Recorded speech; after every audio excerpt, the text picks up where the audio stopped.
అతని పేరు వలి అవటం అనేది మత కోణంలో తీసుకురావటం అనేది చాలా చాలా మిస్టేక్. ఇక్కడ మతం క్వశ్చన్ కాదు. భారతదేశంలో అన్ని మతాల వాళ్ళు, అన్ని కులాల వాళ్ళు, అన్ని వర్గాల వాళ్ళు, ఎంతో మంది ఆహారం అవసరమైన వాళ్ళకి వీళ్ళకున్నటువంటి ఆర్థిక స్థితిలో ఏదో కొద్దిగా తయారు చేసి వాళ్ళకి చేతనంగా సర్వీస్ చేసి దాని ద్వారా ఒక ₹2, ₹3, ₹10 సంపాదించుకొని వాళ్ళ కుటుంబాలకి ఆదరణగా నిలబడ్డారు, ఉపయోగపడుతూ ఉంటారు. సో అక్కడ మత కోణాన్ని దయచేసి ఎవరు తీసుకురావద్దు. చాలా తప్పది.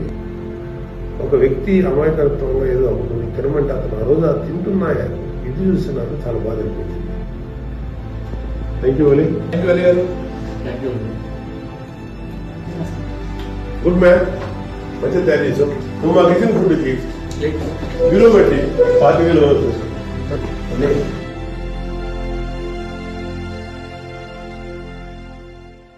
అతని పేరు వలి అవటం అనేది మత కోణంలో తీసుకురావటం అనేది చాలా చాలా మిస్టేక్. ఇక్కడ మతం క్వశ్చన్ కాదు. భారతదేశంలో అన్ని మతాల వాళ్ళు, అన్ని కులాల వాళ్ళు, అన్ని వర్గాల వాళ్ళు, ఎంతో మంది ఆహారం అవసరమైన వాళ్ళకి వీళ్ళకున్నటువంటి ఆర్థిక స్థితిలో ఏదో కొద్దిగా తయారు చేసి వాళ్ళకి చేతనంగా సర్వీస్ చేసి దాని ద్వారా ఒక ₹2, ₹3, సంపాదించుకొని వాళ్ళ కుటుంబాలకి ఆదరణగా నిలబడ్డారు, ఉపయోగపడుతూ ఉంటారు.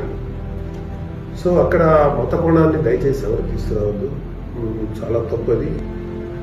ఒక వ్యక్తి అమాయకత్వంగా ఏదో అమ్ముకుని తినమంటే అతను ఆ రోజు తింటున్నా ఇది చూసి నాకు చాలా బాధ అనిపించింది. థ్యాంక్ యూ వలి. గుడ్ మ్యాన్, మంచిగా తయారు చేసాం. నువ్వు మాకు ఇచ్చిన ఫుడ్కి విలువ పెట్టి 40,000